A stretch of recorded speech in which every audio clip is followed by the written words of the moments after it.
Bonjour à toutes et à tous, merci de choisir Sport FM. Vous faites bien de nous accompagner, de nous soutenir. Faites bien, continuez. Dingue de Sport évoque la nomination du directeur technique national, visiblement compliqué. Qu'est-ce à dire? On en parle. Diène Dakonam offre des maillots au club de D1 de la saison 2018-2019. L'international togolais ne compte pas s'arrêter là. Nous évoquons ce don du défenseur de Retafe. La CAN 2019 de football commence ce vendredi en Égypte. 23 pays à l'assaut du trophée détenu par le Cameroun. Quels sont les potentiels favoris? Nous tentons de les connaître. Dingue de Sport, mise en onde Pélagie Mekoum. Nous n'oublions pas de vous dire que la vidéo de cette émission est l'affaire, comme toujours, d'Elom Dovon. Merci de nous faire confiance. Je suis Franck Nounyama. Hello la famille, est-ce qu'on est prêt pour la Coupe d'Afrique des Nations de football? Ça démarre, vous le savez, vendredi à 20h avec ce match d'ouverture entre l'Égypte et le Zimbabwe. Ça va faire du spectacle naturellement. Merci de nous faire confiance. Bonjour au grand frère Ampoule, il se connaît. Bonjour à Algor, un fidèle de cette émission, un inconditionnel. Algor, j'espère, j'imagine que tout va bien. Alors, bonne arrivée, oncle Sam. Bonjour Franck, bonjour tout le monde. Tout va bien? Tout va bien. Dans les couleurs du Togo, le vert, le rouge, le jaune, le blanc. C'est bon, comme que tu sois un bon lecteur des codes. Très bien. Grégoire Attignon, merci d'être là. Bonjour Franck et bonjour à tous les fidèles auditeurs. Jacques Pekemsi, merci de nous rendre visite. Bonsoir à toutes, bonsoir à tous. Tout va bien? Oui, tout va bien, on rend grâce à Dieu. Mais cette histoire de nomination du nouveau directeur technique national, celui-là même qui va succéder à oncle Sam Lanou Elitia, ça paraît compliqué. Et on va voir pourquoi. On va d'ailleurs voir ce que c'est qu'un directeur technique. Quelques aspects évoqués ici par Reynard David Hippolyte, ancien secrétaire général de la Fédération togolaise de football et aujourd'hui chargé de cours au CIO. Se développe dans un pays, il faut que nous ayons une direction technique mature. Celui qui est appelé à animer la politique de développement du football doit avoir d'abord un certain âge. C'est essentiel. Il doit avoir une somme d'expérience en football. On ne peut pas avoir un jeune à ce poste? Non, pas un jeune. Regardez en France ceux qui ont été les directeurs techniques. Il y a eu Michel Hidalgo, il y a eu Aimé Jacquet, il y a eu Henri-Émile, il y a eu Joseph Mercier. C'est des gens qui ont fait leur expérience sur le terrain. Et puis, ce n'est pas n'importe qui que l'on choisit. Le directeur technique national, il est directeur en même temps du sélectionneur national. C'est lui qui est le patron. Le sélectionneur national n'est pas au-dessus du directeur technique national. C'est le contraire. Et c'est une faute grave que nous devons, si nous voulons le développement du football, corriger rapidement. Le patron technique auprès de la Fédération togolaise de football, c'est le directeur technique. Il contrôle tout. Il contrôle aussi les sélectionneurs nationaux. Et voilà donc une réaction de David Hippolyte Kossivi Reynard à propos du directeur technique national, oncle Sam Lanou Elitia. Vous êtes d'accord avec lui? 200%. 200%. Oui, bien sûr. Alors pourquoi votre succession est si compliquée? D'abord, je vais ouvrir une parenthèse en tant qu'ancien DTN pour dire que si je suis là, c'est l'individu de la maison. Je suis professeur d'éducation physique et sportive de métier. Je suis inspecteur des sports et de la culture. Je suis entraîneur. Donc, j'ai quitté le poste de DTN, mais je demeure de la maison foot. C'est en ce sens que je pense qu'il y a un devoir d'éclairage. Alors, mon impression sur ce qui se passe, j'ai été très amer de partir en laissant la Fédération togolaise de football sans direction technique nationale. C'est là où j'ai reconnu que c'était un échec de ma part, parce que ça fait 8 ans et je suis parti. Ce n'est pas de ma faute, d'accord, mais la responsabilité est partagée. 8 ans? 8 ans que j'ai fait à la Fédération depuis Rock Nastic. Mais il vous souvient que si j'ai été placé comme DTN en 2010, c'était avec la supervision et l'éclairage de Kossivi Reynald et puis Henri Djagba. Ils ont dû convaincre le colonel Rock pour dire que s'ils veulent réussir, il faut qu'ils prennent quelqu'un de crédible. Et ça a été le cas. Après 2 mois seulement, nous avons eu les tout premiers directeurs techniques régionaux du Togo. et je le dis toujours, je le dis dans le rapport, s'il n'y avait pas cet événement qui a coupé la trajectoire du mandat de Roch Gnassingbé, je pense qu'on aurait eu la meilleure direction technique nationale en Afrique. Alors, aujourd'hui, pourquoi c'est si compliqué de vous trouver un successeur? C'est compliqué parce que je pense que nous n'avons pas pris le temps de savoir ce que c'est la mission du DTN. En réalité, quand tu as été un bon entraîneur, un bon cadre, quand tu maîtrises ta chose, gérer la direction technique nationale est plus facile, écoutez-moi bien, plus facile que gérer, être un entraîneur d'un club. C'est plus facile. C'est vrai. Oui, c'est plus facile. Les gens sont en train de mystifier. C'est plus facile parce que tu maîtrises. Il est question, n'est-ce pas, de la gestion des hommes. Il est question de la maîtrise technique des choses autres. Donc, moi, je dis, lorsque nous avons tant d'échéances devant nous et que le Togo reste toujours sans direction technique nationale, c'est une aberration qu'il faut rectifier. Oui, mais la fédération a commencé en lançant un appel d'offres et après, on a eu un nom qui est sorti sur les réseaux sociaux. Après, ils ont dit non, visiblement, c'est pas ça. Et la candidature, sinon, le processus continue. Et la dernière déclaration du président de la Fédération togolaise de football, le colonel Guy Kossi Akpovi, qui dit, oui, nous sommes en discussion, en partenariat avec la Fédération française de football pour trouver un directeur technique national. Mais qu'est-ce qu'on peut comprendre? Franck, je suis venu ici pour te demander d'interpeller tes collègues de l'association des journalistes sportifs, les deux associations d'ailleurs. Oui. Vous avez le pouvoir de aller voir et le président de la Fédération et le ministre des Sports, parce que le choix du DTN, ça ressemble, n'est-ce pas, s'il me prend, à un choix de conjoint ou de conjointe. Si vous ratez ce choix, tout est raté. C'est tellement délicat et on ne peut pas... Vous avez vu, je connais l'histoire de la Côte d'Ivoire. Ils se sont trompés, et puis ils ont cru qu'en prenant un DTN français, ça va marcher. Ça n'a pas marché, ça ne marchera pas. Parce que c'est une question de feeling. Okay? Vous pouvez vous amuser à prendre des sélectionneurs nationaux étrangers et autres, mais la direction technique nationale, c'est un feeling national. On est d'accord? Donc un Français ne ferait pas l'affaire. Mais allez demander en Côte d'Ivoire ici. C'est un ami, Pascal Lafloriel. Lorsqu'il arrive, parce que d'abord tel que ça s'est produit, je vous assure que si on ne fait pas bien, on ne fait pas attention, nous allons prendre un DTN qui va avoir tous les entraîneurs à son dos. Si tu ne t'entends pas avec les entraîneurs, c'est ce qui s'est passé en Côte d'Ivoire. Pascal Lafloriel, il a eu des problèmes avec presque tous les entraîneurs et ça n'a pas marché. Or, il doit gérer les entraîneurs. Ok? Donc, est-ce qu'il ne s'agit que de ça, s'entendre avec les entraîneurs? Si vous avez une direction technique nationale à gérer, quand vous n'avez pas les moyens, quand vous n'avez pas ce qu'il faut pour travailler, quand vous n'avez pas toute l'équipe autour, ça aussi, ça peut constituer un échec. Oui, je pense que la cause principale, c'est que, je le dis, la fédération et le ministère doivent avoir, n'est-ce pas, l'expertise des techniciens pour qu'on explique effectivement ce que c'est que la... Qui enclenche le processus? C'est la fédération ou le ministère? C'est la fédération. C'est la fédération qui propose au ministère, le ministère valide. C'est comme ça, c'est le processus. Maintenant, que ce soit la fédération ou le ministère, c'est blanc, bonnet, blanc. Normalement, la fédération travaille de façon délicataire, n'est-ce pas, par rapport au ministère. Alors, si on se base un peu sur votre expérience, qu'est-ce qui vous a fait échouer, vous? Puisque vous avez parlé d'échecs. Voilà, je rectifie quand je dis que j'ai échoué, c'est parce que l'histoire retient que j'ai fait 8 ans et que je suis en train de partir sans la direction technique nationale. Mais en réalité, il va falloir, je vous ai remis mon rapport. Oui. Il faut que la fédération communique.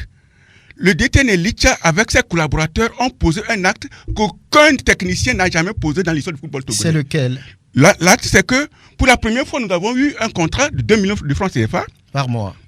Que vous partagez avec que j'ai saucissonné et j'ai recruté, n'est-ce pas, des collaborateurs très efficaces. Et nous avons fait un travail sérieux. Cet argent-là, c'est la FIFA qui paye. Exactement. Et c'est vraiment les 2 millions ou bien c'est coupé quelque part? Non, je veux dire que toi, tu es... ce que je veux dire, oui, c'est que, comme je l'ai notifié dans le rapport, oui, avec peu d'argent, 2 millions de francs CFA, le Togo a eu dans l'histoire du football togolais la toute première direction technique nationale effective. Ça a été annoncé en fanfare au congrès de Kara. Okay? Et là, vous pouvez interroger mes collègues, qu'est-ce qu'ils pensent de notre sport du DTN et l'ITA? Interroger ceux que nous avons formés à Takpamé, à Sokodé, à Kara et à Dapaon, c'est un travail scientifique que nous avons fait. Maintenant, allez demander aux membres de la fédération qu'est-ce qu'ils ont reproché à Elitcha. Ils ont reproché ce que les gens disent. C'est-à-dire que, vous savez, il y a une chanson qui me vient en idée là, une chanson. Oui. Qu'on t'a appris les autres à l'école, se taire, lire, regarder sans voir, c'est tout. Ah oui. Au Togo, nous regardons sans voir. Lorsque vous voyez quelqu'un qui... Oui, Tassan. Je vous assure qu'en matière de technicité, le DTN Elitcha, c'est l'un des meilleurs DTN que l'Afrique a jamais Est-ce que vu. parfois on vous accuse que vous mettez trop d'utopie dans ce que vous faites? Justement, le DTN, le profil du DTN, c'est parce qu'il est littéraire, c'est un atout. Allez, j'ai dit ça au président Akpobie une fois.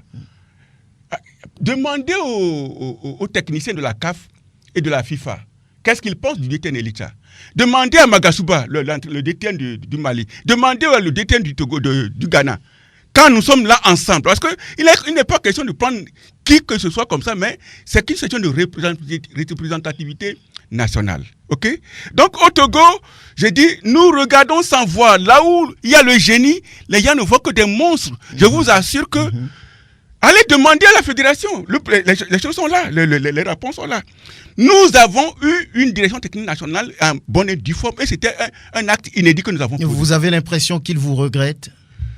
Non, je n'ai pas besoin qu'on me regrette ou pas. Oui. Moi, je suis de la maison.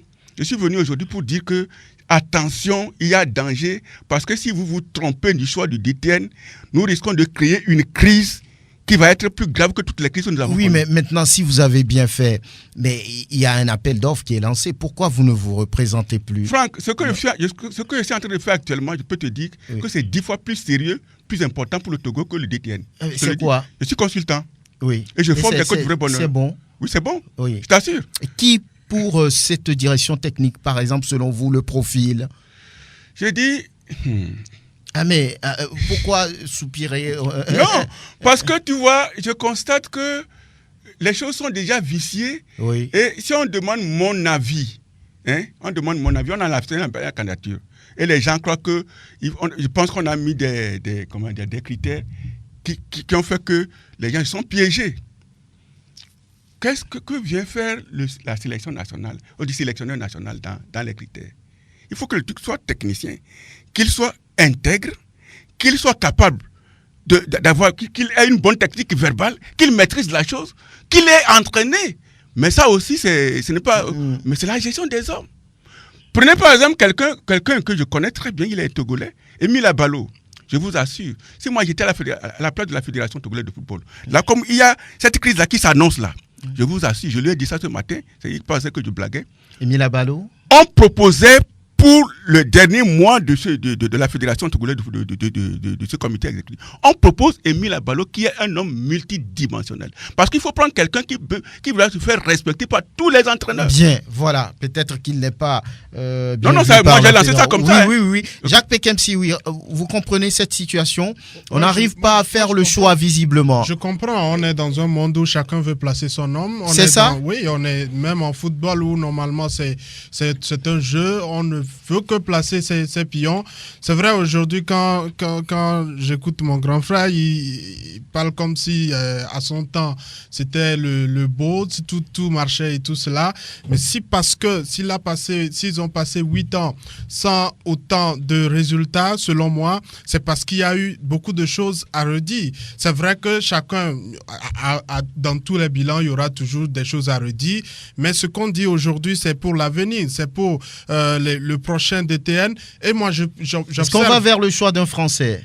Selon la dernière déclaration. C'est ce que j'observe. Ouais. Parce que si, sur la base de ce qui a fuité, si c'était cela, on allait laisser court, on allait laisser avancer. Mais si, jusqu'à présent, il y a encore du silence autour, je disais cela il y a quelques semaines quand certains voulaient à tout prix qu'on commence par analyser le choix de la personne déjà qui circulait, le nom de la personne qui circulait déjà sur les réseaux sociaux. Je disais, mais faisons attention parce qu'à un certain moment, on est au Togo, on n'est pas au bout de nos surprises. Et aujourd'hui, on est là à analyser, à supputer sur des choses. Mais ce que je dis, c'est que on est en face de certains dirigeants qui ne voient pas la réalité.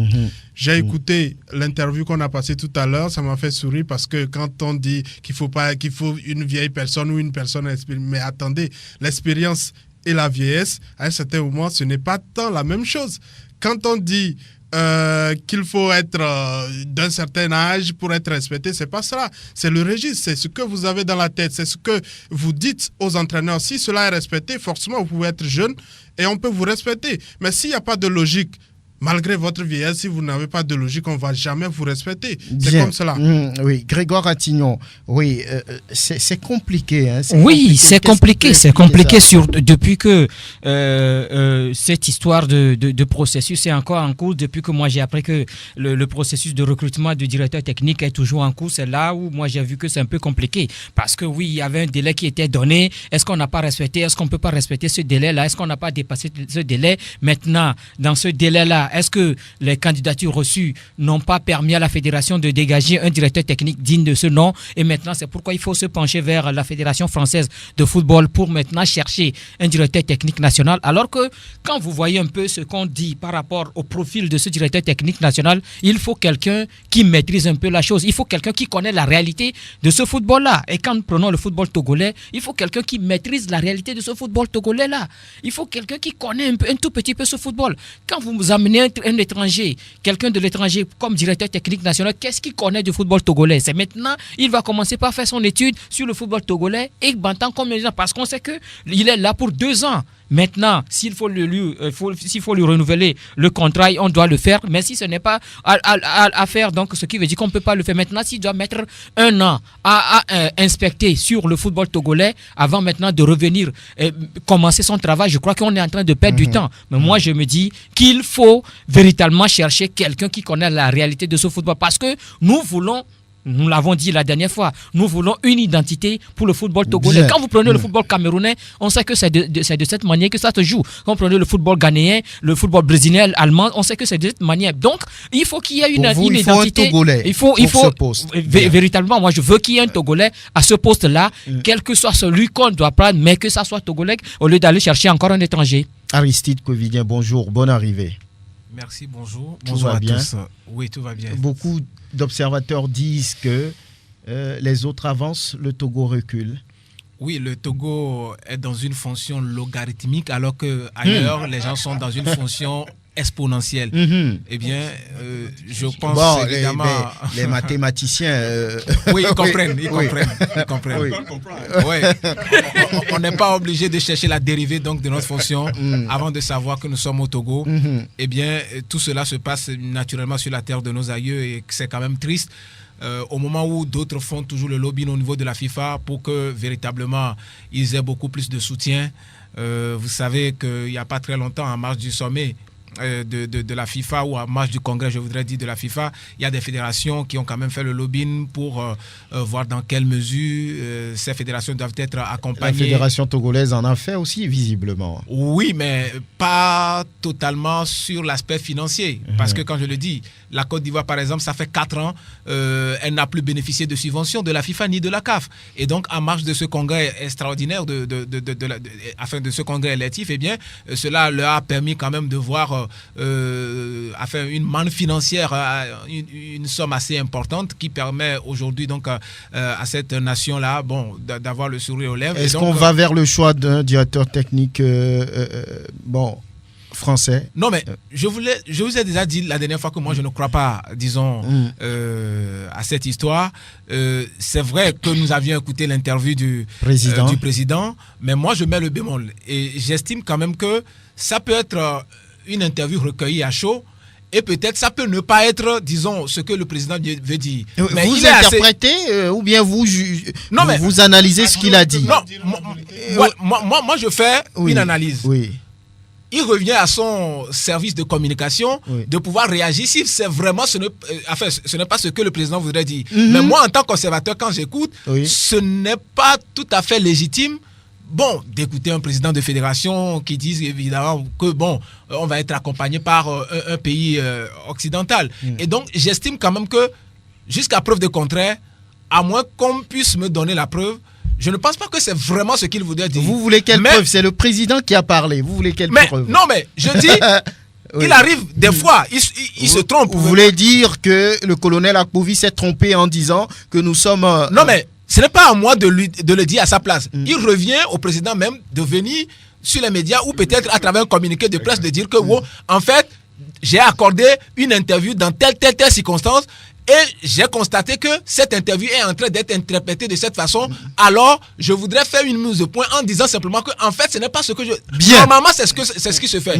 Mais moi, pour conclure sur cet aspect, moi, je pense évidemment que le Togo n'a jamais, disons, comment dirais-je, aucun entraîneur français ou aucun président de fédération française n'a jamais sollicité des Togolais pour venir être directeur technique, disons, en France. De la même façon, nous n'allons pas, disons, cultiver cet aspect-là de, comment dirais-je, la domination. Donc des peuples forts sur les peuples techniquement faibles.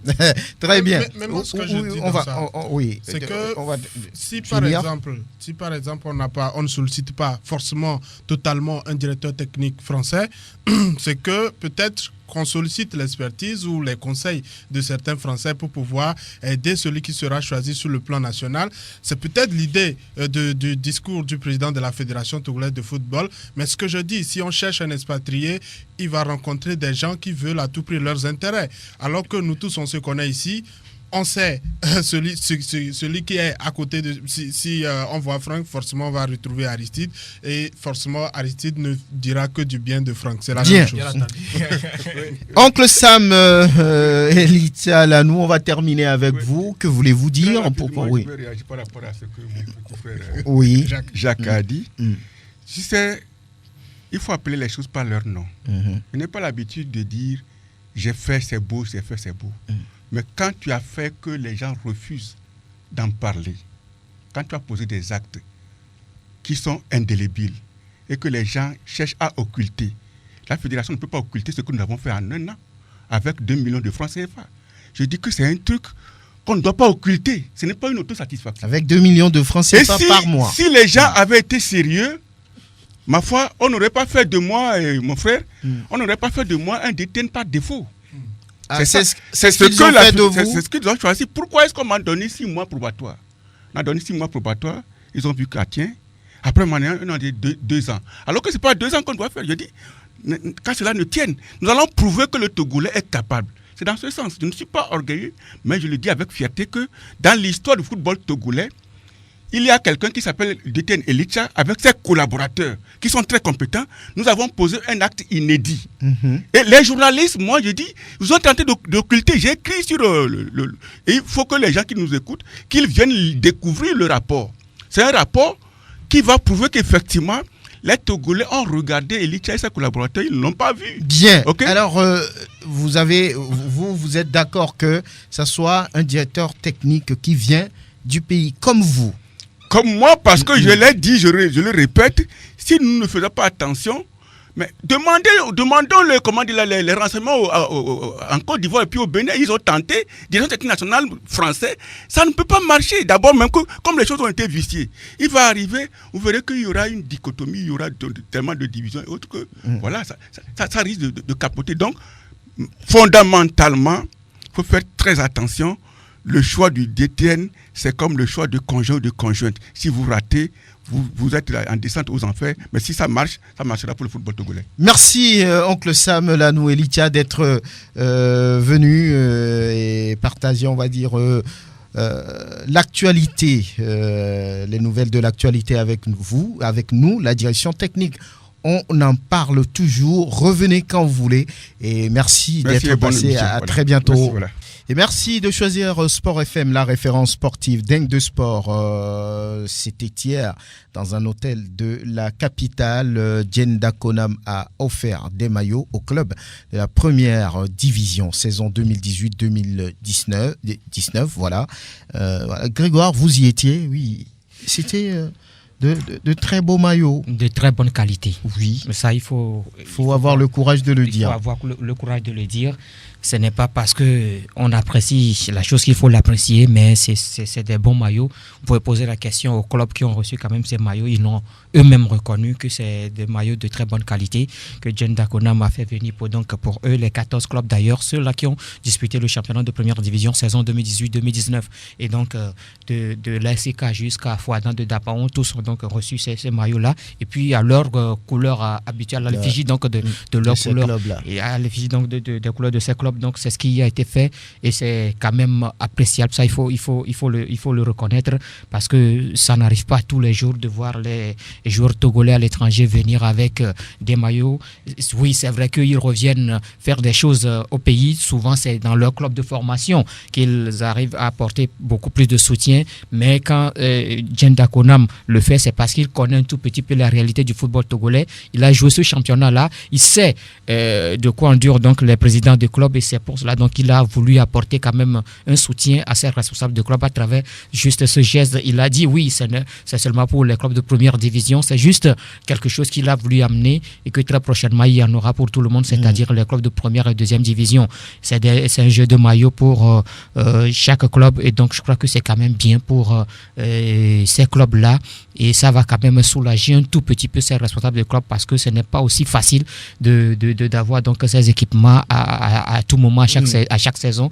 Donc si Jen arrive à le faire, je crois que ça peut sauver beaucoup de clubs la saison à venir. On va écouter d'ailleurs André Amévidégué, le président de la SOTR. Très agréable surprise pour nous d'être invités à venir non seulement assister, mais à bénéficier de ce don. C'est tellement rare. Il faut vraiment le signaler. Généralement, les joueurs ils s'intéressent plutôt à leur club formateur, mais qu'un professionnel décide de faire ce geste à l'endroit de l'ensemble des équipes de première division, c'est un geste à saluer. Surtout que vous savez que la plupart des clubs du Togo ont des difficultés financières, ce qui les empêche de pouvoir s'équiper véritablement. Contrairement à ce qu'on peut penser, la SOTR a besoin vraiment de ces équipements, au même titre que tous les autres clubs. C'est pour ça que dès que nous avons reçu l'invitation, c'est avec un grand plaisir que nous sommes précipités pour dire de vive voix merci aux donateurs et espérer que d'autres professionnels togolais lui emboîteront le pas et que lui-même nous reviendra une autre fois pour d'autres occasions. André Amévidégué, il est le président de la SOTR sur les lieux. Également, il y avait le président, sinon le directeur des compétitions nationales et internationales, Pafio Dobou. Je crois que la première chose, c'est d'apprécier à juste titre le geste de cet après-midi, qui est un geste qu'on ne voit pas souvent dans ce pays. Donc nous voudrons le féliciter, le remercier et souhaiter que sa carrière évolue pour que nous puissions voir mieux que ce que nous avons vu cet après-midi. Je crois que si des gens ont envie de faire de bonnes choses, on n'a pas envie de les appeler. Mais comme on dit toujours que les bonnes actions sont souvent contagieuses, je crois que ceux qui ont la bonne volonté, mais n'ont pas encore cette force, Dieu leur donnera la force et que d'ici la fin de la saison, que nous puissions voir mieux que ce que nous avons vu aujourd'hui avec Jen. Pafio Dobou, directeur des compétitions nationales et internationales à la Fédération togolaise de football, reçu naturellement par Grégoire Atignon, Aristide Kouévidien. Ce n'est pas évident, on se souvient de cet acte posé par Tchangai Mazama Esso qui n'est plus de ce monde aujourd'hui, il y a une dizaine d'années, et Jen qui suit le pas. Jen, entre-temps d'ailleurs, avait offert un jeu de maillot à Fouadan de Dapaon. Je pense que ça doit faire 2 saisons qu'il a eu à faire ça. Oui, c'est bien, ça soulage un peu, quoi qu'on dise, ces clubs-là. Oui, je crois que c'est une initiative qu'il faut apprécier à sa juste valeur. Et je pense quand même que le général aujourd'hui ne l'a pas fait par hasard. C'est simplement parce qu'il a mené déjà une petite enquête sur le terrain pour voir quels sont véritablement les besoins, n'est-ce pas, donc, de ces clubs de première division. Je me rappelle qu'il y a des clubs ici au Togo qui ont participé du coup à la Ligue africaine des champions, mais qui ont joué cette Ligue africaine, surtout les préliminaires, avec des maillots qui ne valaient pas la peine. Et donc, je pense, et qui n'honoraient d'ailleurs pas notre nation, je pense qu'aujourd'hui, le simple fait pour ce joueur d'avoir choisi soutenir de cette manière les clubs de première division est une très bonne chose. Bon, si un autre joueur revenait avec des ballons, ce serait également une très bonne chose. Un autre joueur vient avec des filets. Je crois que tout ça là, ça contribue au développement de notre football. Le développement, ce n'est pas seulement, disons, dans la tête ou dans les actions. Le développement, c'est aussi à travers les infrastructures, à travers, disons, les éléments qu'on a pour contribuer à ce développement-là. Et donc, sur cette route de développement, je pense quand même qu'il vient de placer ses pions et donc il doit être félicité. Un autre joueur, peut-être, va essayer de voir, bon, quelle enveloppe peut être octroyée aux clubs de première division parce que, vous savez, la plupart des clubs ont des difficultés financières.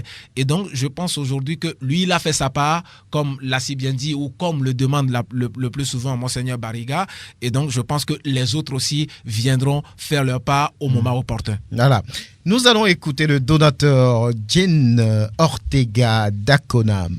Je peux dire que le football togolais, je l'ai pratiqué, j'ai joué le championnat togolais et je sais ce qui se passe là-dedans. Ils ont besoin de soutien, de beaucoup de choses. Et là, l'esprit qui m'a poussé à faire ce don, c'est d'être avec eux, de les soutenir, de les encourager à bien pratiquer le métier. Et je peux dire que c'est avec joie que j'ai fait ce don. C'est la première étape. Dans les jours à venir, tout le monde aura sa part et que c'est pas du tout l'intention d'aider seules les équipes de la première division. Mais tout d'abord, il faut commencer par la première division, c'est les élites, les premières, et après ça va descendre. Moi j'ai juste dit, j'ai vu les maillots, ça m'a plu, pourquoi ne pas acheter pour les équipes de première division? C'est pas un truc que j'ai beaucoup réfléchi, beaucoup pensé à dire non. J'ai juste pensé, non, j'ai vu les maillots, je me suis dit, ils en ont besoin, peut-être la prochaine fois ce serait les chaussures. Donc j'ai pas mis l'accent sur les maillots, juste l'esprit de les encourager, juste le geste.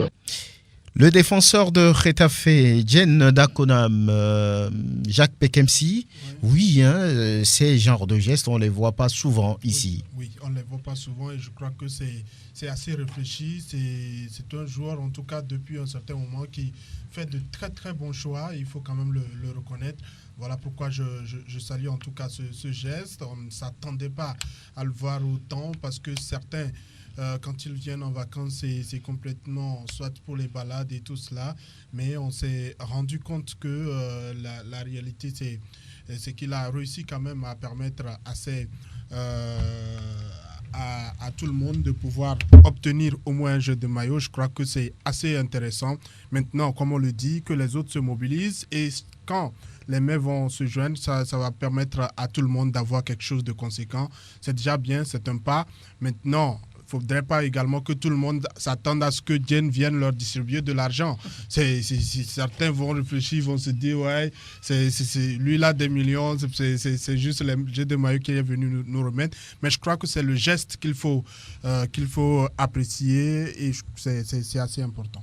Voilà, c'est le geste qu'il faut apprécier. Il faut aussi apprécier. Il a dit dans son interview que c'était pas fini. Peut-être la prochaine fois ce seraient les chaussures. Peut-être un autre projet pour le football togolais, qui sait. Il l'a dit, on va pas trop rentrer dans les détails, mais il faut tout de suite aussi féliciter Laba Fodo qui a reçu le trophée de meilleur buteur et puis le trophée du meilleur joueur étranger évoluant dans la Botola Pro. C'est bien pour lui. Ça veut dire tout simplement que l'on a reconnu le travail effectué par l'attaquant togolais au niveau de la Renaissance. Il est tout simplement récompensé de tout ce qu'il a fait durant la saison. Ça, il faut le dire. On sait que cette saison, c'était quand même la grande fois pour l'attaquant togolais. Marqué beaucoup de buts en Coupe continentale également, en championnat. Championnat, c'est 19 buts. Il est co-meilleur buteur avec le joueur de Rajet Casablanca. Et donc, 8 buts en Coupe continentale, plus les 19. Vous voyez un peu ce que ça donne. Il a énormément apporté donc, à l'équipe de Renaissance Sportive Berkane cette saison.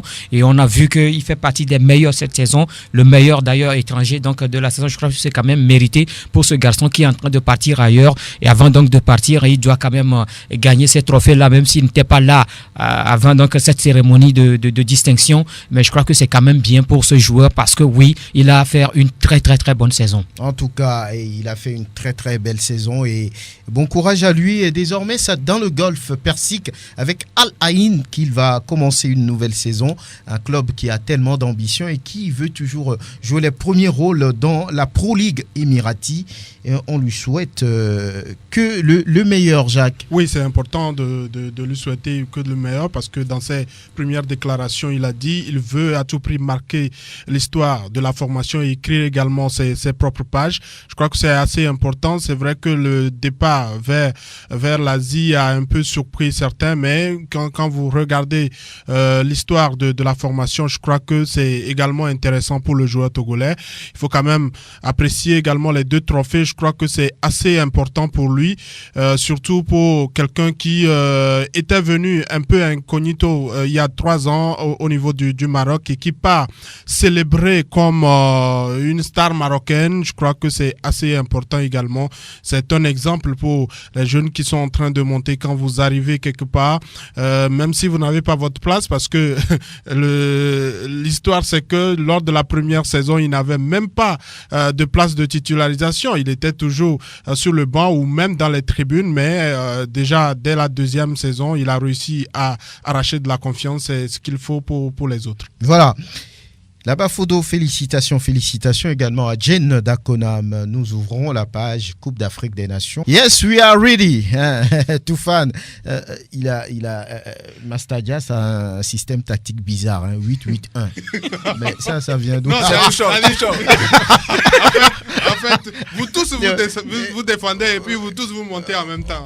Ah oui, mais non, ça fait un peu trop, ça fait 17 joueurs c'est alors. Ce que Prosper proposait Oui. entre-temps. Voilà, ça va commencer ce vendredi en Égypte, la CAN 2019 de football avec 24 pays, une première dans l'histoire de cette compétition. Alors, pour vous, qui sont les favoris, qui sont les potentiels favoris? L'Égypte, le Nigeria, le Sénégal, la Tunisie, le Maroc. Il y en a plein qui veulent soulever ce trophée le 19 juillet. Hein. Oui. Jacques? Oui, vous savez, aujourd'hui, quand on désigne un pays favori, le pays même va vous dire non, sortez-moi de la position de favori. Mais pourquoi? Ça brûle? Oui, ça brûle. Et depuis 2010, tous les pays qu'on a annoncés favoris ont été carrément éliminés. À partir de 2013, je crois qu'il y avait la Côte d'Ivoire qu'on annonçait. 2015, on annonçait également le Ghana et tout cela. Ça n'a pas marché. En 2017, quel pays les gens attendaient? C'était soit le Sénégal et autres. Ça n'a pas marché. Justement, ce sont des surprises qui sont arrivées. Voilà pourquoi des gens veulent plutôt les pays qu'on ne les veulent classe. plus l'étendard de favoris maintenant. Personne ne veut l'étendard de favoris. Même le Sénégal voudrait qu'on lui dise qu'il est outsider pour pouvoir faire la surprise. Ou bien trouble fait. Mais nous tous, nous savons que sur la base du contenu de l'effectif, il y a quand même le Sénégal qui part avec un registre assez intéressant. Je crois que c'est un pays à suivre de la meilleure des manières avec un effectif, que ce soit de la défense à l'attaque. Je crois que c'est une nation qui peut faire beaucoup de choses s'il y a autant d'entente entre les joueurs et s'il y a un bloc effectif qui évolue de la meilleure des manières. Je crois que le Sénégal peut arriver au bout de sa CAN. Et Grégoire, pour vous, qui peut soulever ce trophée-là le 19 juillet? Quand vous voyez un peu depuis 2018 jusqu'à aujourd'hui, depuis la dernière Coupe d'Afrique des Nations en 2017 jusqu'à aujourd'hui, l'équipe qui occupe la première place sur le continent, c'est le Sénégal. Et donc, il n'y a rien à dire. Le Sénégal fait partie des favoris. Ça, toujours annoncé, mais jamais couronné. Oui, mais cette fois-ci, quand vous voyez un peu cette équipe sénégalaise, on peut dire qu'elle peut faire quelque chose à cette Coupe d'Afrique des Nations. Maintenant, dehors du Sénégal, moi je place l'Égypte parce que c'est l'équipe qui accueille donc la compétition. Et à la dernière Coupe d'Afrique des Nations, l'Égypte était allée en finale. Donc l'Égypte a été battue par le Cameroun. Donc moi je place l'Égypte comme la deuxième équipe capable donc de gagner cette Coupe d'Afrique des Nations. Maintenant, au-delà de ces deux formations, il faut voir d'autres équipes comme le Nigeria. Oui, on peut parler de cette équipe, mais attention, il y a également le Cameroun qui peut toujours créer cette surprise-là parce qu'en 2017, on n'attendait pas les Lions indomptables du Cameroun. Il y avait beaucoup qui avaient boycotté. Et aujourd'hui, en fait, ces titulaires sont là. Et mis à part Vincent Boubacar qui ne va pas participer à cette compétition. Donc, le Cameroun, on peut également le citer donc, parmi les favoris. Donc, voilà, ce sont ces équipes-là que moi, je vois quand même capables de remporter cette Coupe d'Afrique des Nations. La Côte d'Ivoire, oui, certes, n'a pas encore dit son dernier mot. Ce n'est pas aussi la grande équipe des éléphants de Côte d'Ivoire éliminée au premier tour lors de la dernière Coupe d'Afrique des Nations. Mais la Côte d'Ivoire peut également continuer. Maintenant, il y a cette équipe du Ghana qu'on attend toujours, mais qui n'arrive pas à faire grande chose. Le Ghana qui oui, essaie quand même d'entamer la compétition de fort belle manière, mais il a fini toujours mal. Donc, il faut toujours continuer compter avec cette équipe. Surtout que cette équipe sera cette Coupe d'Afrique des Nations avec des joueurs qui sont là depuis pratiquement 2 ou 4 ans. Parce que c'est une équipe qui se connaît. Et quand vous prenez donc cette équipe ghanéenne depuis 2013 jusqu'à aujourd'hui, c'est des joueurs qui se connaissent parfaitement, qui ont aligné des Coupes d'Afrique des Nations, qui se connaissent. Donc, on peut dire que oui, le Ghana aussi peut faire quelque chose. Donc, ce sont là les équipes, mais il y a ces équipes-là qui peuvent créer la surprise. Je voudrais parler du Mali, je voudrais aussi parler, pourquoi pas, de l'Algérie, qui peut également créer la surprise, sans oublier le Maroc d'Hervé Renard. En tout cas, le Ghana, ça fait 37 ans que le Black Star court derrière le trophée continental. La dernière victoire, c'était en Égypte, en Libye, en 1982, avec les débuts d'Abedi Pelé. Aristide, vous, qui voyez-vous? Je crois qu'il serait peut-être trop prétentieux de ma part de donner tout de suite un favori par rapport à cette CAN.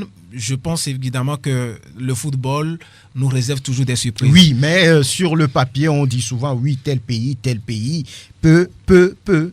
Oui, mais qui voyez-vous? Tout ça, là, ça reste conditionnel. Oui, mais l'Égypte, par exemple. Puisque je n'aime pas rester dans le conditionnel, oui. Je voudrais peut-être, compte tenu de ce que les équipes ont présenté comme effectif, oui, faire mon analyse en disant simplement que sur le papier, c'est vrai, on a l'Égypte qui attend fermement remporter évidemment cette Coupe d'Afrique des Nations.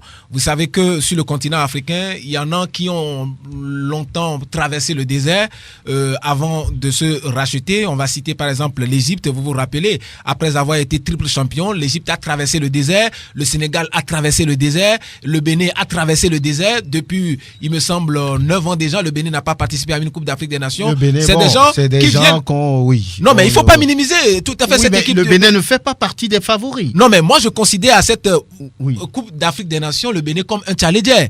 Moi, je pense on parle des favoris. Le Bénin n'est pas favori. Non, mais le Bénin n'est pas favori. On est d'accord? Moi, je considère. Non, je ne suis pas d'accord. Vous n'êtes pas d'accord. Le Bénin est favori. Non, mais le Bénin peut gagner cette CAN. Être favori ne se décerne pas. Être favori, c'est par rapport au palmarès. Non, mais on ne tient pas forcément compte du palmarès, mais c'est ce que ça compte. Non, mais pour faire les têtes de série, pour désigner une sélection tête de série, pour dire que celui-ci est l'équipe la plus forte. C'est compte tenu de son parcours. Combien de ces favoris ont déjà gagné la CAN? Oui, mais ils en ont gagné déjà. Non, mais combien de favoris? D'ailleurs, Jacques le Sénégal donnait un exemple tout à l'heure. N'a jamais gagné. Oui, mais à chaque fois, on a toujours cité le Sénégal comme favori. Oui. Mais moi, je pense quand même que l'analyse ne doit pas être faite de cette façon. L'analyse, c'est par rapport aux éléments que les équipes présentent à cette Coupe d'Afrique des Nations. Nous ne sommes plus en 1900 Pelébert, nous ne sommes plus il y a de cela 10 ans. Nous sommes au 21e siècle. La CAN se joue à 24, s'il vous plaît. Aujourd'hui, la CAN se joue à 24. Et vous pensez que le Bénin va gagner? Non, mais comment le Bénin va gagner? Mais moi, je suis en train de faire une analyse. Je dis, le Bénin fait partie, par exemple, des favoris, simplement parce que eux-mêmes, par rapport à leur... Non, mais... Soyons sincères. Ne jouons pas. Non, personne ne vous dira que le Bénin fait partie des favoris. Non, mais être favori, c'est quoi? Nous sommes en football et tout est possible. Être favori, vous pouvez être favori, mais ne pas gagner la CAN. Vous pouvez être favori, mais ne gagner et ne pas gagner aucun match. Le Bénin n'est pas favori. Oui, mais vous les demandez-leur, ils vous le diront. Non, Franck, laissez-moi faire mon analyse. Vous m'avez posé une question. Laissez-moi aller au bout de mon développement. Vous m'avez posé des questions. Je dis, le fait d'être favori n'est pas quelque chose qui est décerné d'avance. Le Bénin, c'est évidemment les écureuils. Mais cette équipe peut présenter un effectif en disant simplement que oui, nous avons les Steve Mounier, nous avons tout ça là, mais ce n'est pas ça qui fait d'une équipe, c'est-à-dire le favoritisme.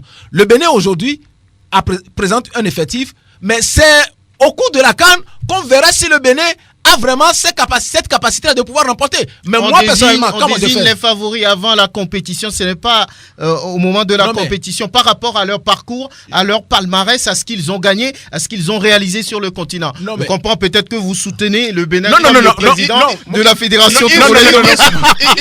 Il soutient peut-être le Bénin, mais ce qu'il faut quand même comprendre, Aristide, c'est que avant le début d'une compétition, on a vu les éliminatoires, on connaît déjà la liste des joueurs qui doivent participer à cette compétition. Et sur cette base, je crois qu'on peut quand même se permettre d'analyser, de se dire que sur le papier, puisque nous tous, on analyse justement sur le papier, on se dit que l'effectif que le Bénin présente comparativement à leurs adversaires dans le groupe, je crois que ça ne leur permet pas d'aller un peu plus loin. Ça, c'est sur le papier. Le Bénin dans le groupe F, voilà. Aux côtés du Cameroun, du Ghana, de la Guinée-Bissau. Alors, sur la base de cela, on peut dire, ok, le Bénin a sa chance d'aller loin, tu peux le dire, mais tu ne peux pas dire qu'aujourd'hui le Bénin est favori pour une Coupe d'Afrique des Nations. Peut-être on peut revenir à la finale pour dire que, ouais, Jacques avait dit au départ que le Bénin ne peut même pas aller en quart de finale. On peut revenir me le dire, mais aujourd'hui, tout le monde reconnaît quand même que le Bénin n'a pas un effectif pour pouvoir prétendre à un trophée. Non, mais pourquoi est-ce que nous nous appésantissons sur le fait que le Bénin soit favori au passé? Le Bénin est un pays parmi les 24. C'est toi qui as sorti ça. Mais il y a des favoris. Et d'ailleurs, le sujet par rapport à la CAN, c'est les favoris. C'est les potentiels favoris. C'est pour ça que je vous ai dit que le Bénin fait partie des challengers. L'Est Togo-Port, par exemple, en participant pour une première fois à la Ligue africaine des champions, n'était pas favori. On avait déjà les Mamelodi Sundowns et par exemple le WAC du Maroc qui était favori. Oui, l'Est Togo-Port était challenger. Mais l'Est Togo-Port a surpris plus d'eux. Aujourd'hui, moi, je ne soutiens pas le Bénin. Je ne suis pas un supporter du Bénin. Moi, je suis un observateur et je fais mes analyses par rapport à ce que je vois. Je ne pense pas aussi que le Bénin ait cette capacité de pouvoir gagner cette Coupe d'Afrique des Nations à 24. C'est une réalité. Mais de la même façon, puisque je suis en train de faire des analyses, je ne peux pas affirmer gratuitement des choses sans que je n'ai pas encore vu des joueurs à l'action. Vous n'avez pas fait d'affirmation gratuite. Voilà, c'est pour ça, par exemple, je dis, je ne vais pas dire tout de suite que le Bénin n'est pas favori parce que, oui, on a vu un effectif. Mais je peux vous donner cet exemple. Vous pouvez le dire. Non, mais moi, personnellement, non.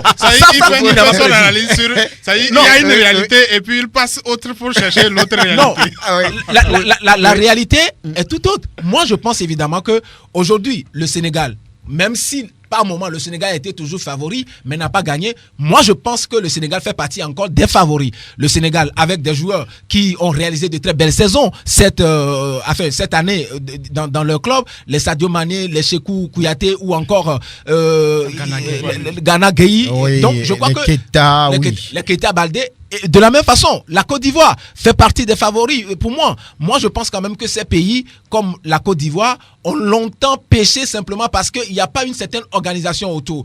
En 2017, personne n'attendait cette équipe du Cameroun. Le Cameroun de Fabrice Ondoa, le Cameroun de Faye de Doum ou encore de Ngadeu. C'était à la surprise générale qu'on a vu le Cameroun en finale. Oui, bien sûr, et donc, mais le Cameroun avait déjà gagné des titres, des trophées contre. Mais ce n'est pas avec les mêmes joueurs. Oui, bien sûr, mais ça fait partie du palmarès de rappelez-vous, cette équipe. Dans ce studio, j'ai la bonne mémoire. Oui. À l'entame de cette compétition en 2017, personne ne citait le Cameroun parmi les favoris simplement parce qu'il n'y avait pas les anciens.